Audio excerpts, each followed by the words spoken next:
Brisbane lockdown. First it was Christmas, now Easter, that is set to be ruined for a lot of people. The federal government view on this lockdown is it is a matter for Queensland. That's what sources are telling me. In other words, I don't think the feds are too happy this lockdown is happening. It was only a month ago that Queensland Chief Health Officer Jeanette Young said that she did not envisage any more lockdowns now that vaccination was happening.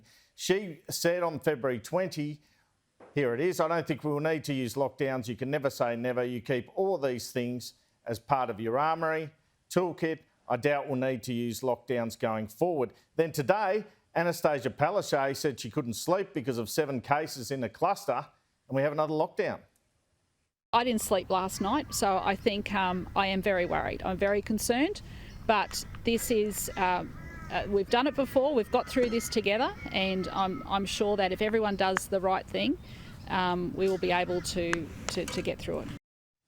Apparently the Chief Medical Officers, the big issue they discussed today was around movement, someone infected going up to Gladstone, someone going down to Byron. This is what has raised the most concern, other than it being the UK variant, of course.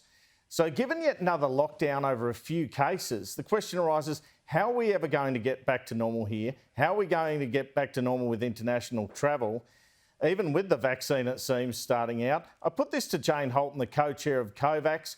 She's also the former senior public servant who issued a report to the federal government on the future of hotel quarantine. We've seen plenty of evidence from Queensland and WA politically of people don't even want one case. So it's going to be a pretty hard sell once you move that quarantine off, isn't it? And that's what we have to have is a conversation. And this ultimately will be a decision for our political leaders. So I can't tell you when we're going to be able to travel, when we'll change our quarantine arrangements, because ultimately that's why we have elected governments. Where does that kind of leave us in terms of overseas travel and the rest? Well, if we personally are protected against the worst parts of the disease, severe disease and death, it should make it possible for us to travel again. And we've been at great pains to say to people, this is not flu, and it is not flu. But if you think about how we manage flu, we protect people who are vulnerable, we make vaccine available, and then we go about our lives and we care for people who become really unwell. That's what I think we'll end up doing here. So think about the timing of this lockdown. JobKeeper has just come off.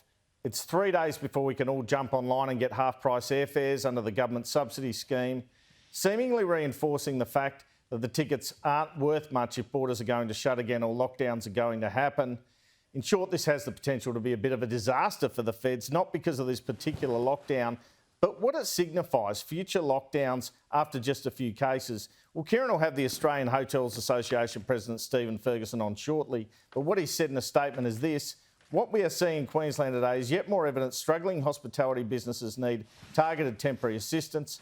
COVID is not over, lockdowns can happen, border closures can happen, and tourism and hospitality businesses are heavily impacted. He's calling for support over this Easter trade period. It's a difficult situation. We're still in here, Kieran.